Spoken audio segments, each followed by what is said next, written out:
c'est un moment solennel que nous allons passer. Un moment très, très, très important. Merci aussi donc à la commission Internet qui nous permet d'être en visioconférence et la RTOPH. C'est un moment tellement important. Il faut que nous restons concentrés et que nous restons dans la méditation. Frères et sœurs, nous n'avons pas à lutter contre la chair ni contre le sang. Nous n'avons pas à lutter contre la chair et contre le sang. Retenez ce que je suis en train de vous dire. Tel que nous sommes là, ce que nous vivons aujourd'hui dans la SLAOPH, ce n'est pas vous qui êtes attaqué, ce n'est pas moi qui suis attaqué. Mais il faut qu'on le sache aujourd'hui. C'est Guy-Émile Loufoua-Setsouabo qui est attaqué. C'est sa divinité qui dérange. C'est sa divinité qui dérange. Mais comme Papa me dit, nous sommes des porteurs de lumière. Ça veut dire quoi? Que chaque porteur de lumière subit aussi la même recherche que son maître. Le but de la réunion d'aujourd'hui, c'est d'abord vous expliquer qu'est-ce qui se passe dans les situations de procédures judiciaires, parce que vous êtes des responsables. Il faut que, quand vous allez à la base, que vous ayez l'information, c'est-à-dire si on vous pose une question, que vous soyez capable de répondre. La crise là a permis de comprendre réellement la nature de chacun de nous. C'est que dans la crise là, on a découvert la nature de chacun de nous. Comment des frères peuvent faire une fête de désobéissance? Moi j'appelle ça une fête de désobéissance. Comment? Le grand maître dit que je sois mort, que je sois vivant, nul n'a le droit de changer. Maintenant vous changez le récépissé et vous dansez. Ça veut dire quoi? Vous dansez pour une désobéissance. Vrai ou faux?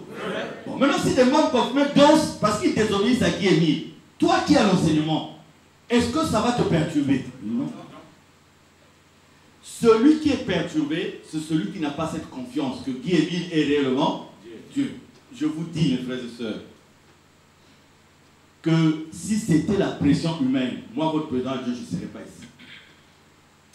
Nous avons remporté en 2019 le procès qui aujourd'hui n'a pas été contesté encore par voie de recours. C'est l'arrêt de la cour d'appel. Là, je vais en train de vous expliquer dans quelle procédure, les différentes procédures dans lesquelles nous sommes. J'ai commencé par la principale. C'est pour simplement vous compreniez que toutes les procédures qui sont venues après, c'est comme un jeu de loterie. Où les gens, ils vont jouer là, ils vont secouer là dans l'espoir d'avoir ceci. Alors que la principale décision a été, si vous êtes sérieux, vous avez cet arrêt de la cour d'appel qui a été rendu, vous avez fait un pourvoi en cassation. Donc vous attendez que le pourvoi en cassation puisse, que vos avocats déposent les mémoires et tout. Mais les gens introduisent encore d'autres procès à gauche et à droite. Et parmi les procès là, il y a au tribunal, si on laisse le pénal de côté, il y a le tribunal administratif. Nos amis avaient saisi le tribunal administratif. Pourquoi? Parce que à un moment donné, vous avez tous suivi que le 884 n'était pas valable et que c'est le 004 qui était valable. Mais voilà qu'un voleur se fait toujours attraper. Vous ne pouvez pas aller au tribunal si vous n'êtes pas convaincu que votre récépissé a été annulé. C'est parce qu'ils savent que leur récépissé était annulé qu'ils sont allés au tribunal administratif. Donc, aujourd'hui, si les gens nous traitent du Z884 en faux, c'est ridicule. Pourquoi? Parce que tout le temps qu'ils ont passé au tribunal administratif en utilisant le 004, c'est qu'ils étaient dans le faux et usage de faux. Donc on dispose de plusieurs éléments pour les attaquer. Mais les attaquer devant qui? Suivez-moi très bien, parce que vous allez expliquer ça à votre base. Quand on pose la question à Bikinou Bissongolo, et c'est noté dans le primitif du tribunal, il dit ceci: pour moi, tout devait s'arrêter ce jour-là, le 13 juillet 2019. Parce que c'est pour la première fois qu'on a à la barre et Dalvi et Bikinou. On dit à Bikinou. Bikinou répond répond, il dit ceci. Depuis fin 2008, Papa Émile n'a plus jamais envoyé ni un écrit, ni un audio, ni un support. Le procureur de la République repose la question. Donc, ni écrit, vous n'avez plus reçu ni écrit, ni audio. Quand il dit à telle heure on a reçu tel coup de fil de papa, ce n'est pas un audio. La note de décembre 2013, ce n'est pas un écrit. Pour moi, le procès allait s'arrêter là. Puisque l'intéressé a reconnu que depuis fin 2008, il n'a plus jamais. Et on lui a posé une deuxième question plus importante. On a dit, mais finalement, comment faites-vous pour avoir les informations dont vous dites qu'elles viennent de... Il dit, ma personne ressource est Dalvi. Ce qui est au tribunal le jour là, les internationaux sont au tribunal. Oui ou non? Oui. Il dit, ma personne ressource est Dalvi. Tout ce qu'il me dit, je fais. Pas tout ce que papa lui me dit, mais tout ce que lui, il me dit. Moi, je pensais ce jour-là que même de leur côté, les membres confirmés qui ont signé le texte d'engagement, qui dit que j'empêcherai qu'on fasse du tort à l'œuvre ou à l'influence, je pensais que ce jour-là, ils allaient tous comprendre. Franchement, c'est le jour-là, je m'étais dit, tout membre confirmé digne de ce nom, qui a été dans ce tribunal, va sortir d'ici pour aller expliquer aux gens la réalité de ce qui se passe. Et on a dit à Dalvi, la dernière fois que tu as vu papa, c'était quand? C'est inscrit dans le primitif. Il n'a pas dit 2008, il a dit en 1988. Mais j'avais dit le jour là à un de fils le fois que la situation là, comme vous conseillez ça par la chair, vous allez vous casser. Ce n'est pas notre mission, ce n'est pas notre association, c'est la mission d'autrui. Donc nous ne combattons pas pour avoir raison, nous, mais pour démontrer que nous sommes du côté de la raison. Ce n'est pas nous qui cherchons à démontrer que oui, moi j'ai raison. Mais nous cherchons à démontrer que nous sommes en train de soutenir la raison. Et le père de la raison s'appelle Guy-Émile Loufoy, c'est quoi? Nous sommes dans une époque où nous avons la confirmation de la divinité de Guy-Émile Loufoy. Il est là présent. Mais quand papa se révèle comme étant esprit de vérité, à partir de ce moment, Dieu ne peut plus avoir les mêmes rapports avec nous les hommes. Et qu'est-ce qu'il fait? Il fait un symbole ou un tour de passe-passe. Mais vous qui êtes convaincus de l'enseignement, vous vous dites, Dieu s'étant révélé, il est dans sa dimension, et c'est le moment pour nous d'aller propager dans le monde entier que nous avons vu Dieu, nous avons mangé avec Dieu, et nous allons propager les vérités divines de l'heure. Parce qu'on sait qu'il est là. On sait qu'il est là. Mais les gens ont vu le ventre, les gens ont vu le matériel. Actuellement, il faut recentrer le débat. C'est-à-dire qu'il ne faut plus aller à gauche, il ne faut plus aller à droite. Il faut recentrer le débat autour de l'arrêt de la Cour d'appel de mars 2019 qui dit que Bikindou Bissombolo n'a pas la qualité d'engager l'association de Guy-Émile Loufoy Sétoukwaro sans en avoir reçu mon mandat. Donc ça veut dire quoi? Que partout Bikindou a été reçu en ignorant cet arrêt de la Cour d'appel. Et pour ce faire, il faut qu'on porte ce débat-là au niveau 1. Donc, nous allons instruire nos sections de l'étranger pour le plus rapidement possible prendre des avocats. Et nous allons mettre à la disposition de ces avocats tout le dossier de Luzolo. Et eux, ils vont nous proposer quelle action il faut mener. Nous allons internationaliser ce débat parce que Luzolo n'est pas seulement au Congo, mais Luzolo est dans le monde entier. On va prendre une liste de questions, de suggestions, mais avant tout, on va passer à l'étranger. S'il y a un moyen d'amplifier le volume, je vois que papa Darius est avec nous. Je vois maman Gisèle. Je vois papa Arnaud. Donc nous donnons la parole à l'étranger. Certainement, papa Sidoine et tout, certainement qu'ils ont des choses à nous dire. Et après, nous allons nous donner la parole à nous-mêmes. Merci beaucoup, papa président, pour tous ces éclaircissements. Et ce sont des détails qui sont très importants pour nous. Et cela nous permettra également d'expliquer à nos frères et sœurs qui sont loin du Congo, pour qu'ils soient également mis au parfum, de tout ce qui se passe au Congo-Brazzaville au niveau judiciaire, parce que ce sont des choses qui parfois manquent.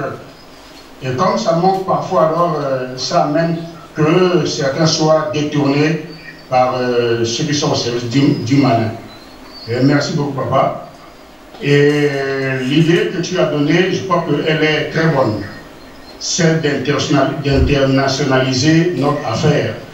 Puisqu'au niveau du Congo-Brazzaville, il y a beaucoup de lenteurs, beaucoup de pesanteurs et beaucoup de relations vagues qui empêchent à ce que le dossier évolue dans le bon sens. Donc je crois que l'internationalisation apportera sûrement un peu de lumière et le dossier sera vu d'un certain angle, peut-être plus objectif. Et cela permettra à ce que les experts de la justice congolaise puissent prendre aussi conscience des erreurs qu'ils commettent en personnalisant cette affaire-là, en faisant de cette affaire une affaire personnelle de la traiter comme si c'était une affaire générale. Donc l'idée est bonne et papa Arnaud est content de nous suivre. Et je crois que depuis un certain moment, nous travaillons avec certains experts de la justice ou du droit qui sont en France. Il suffira peut-être de leur donner le dossier complet, et ils prendront la main et ils sauront quelle tactique mettre en œuvre pour arriver à bout de cette affaire. Je ne veux pas t'aborder la parole, j'ai été juste venu pour saluer, féliciter et appuyer cette idée de l'internationalisation de notre affaire judiciaire. Merci beaucoup, papa, je vous rends la parole. Merci, papa. Papa Arnaud est en ligne, là, notre président adjoint de la France et de l'Europe.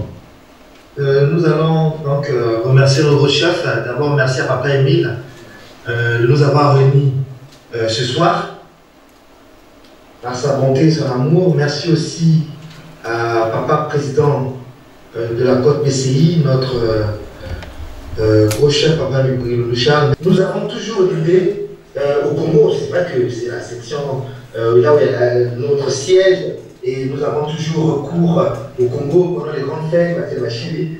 Et on a toujours tendance, en fait, de faire ça comme le Moka Moka.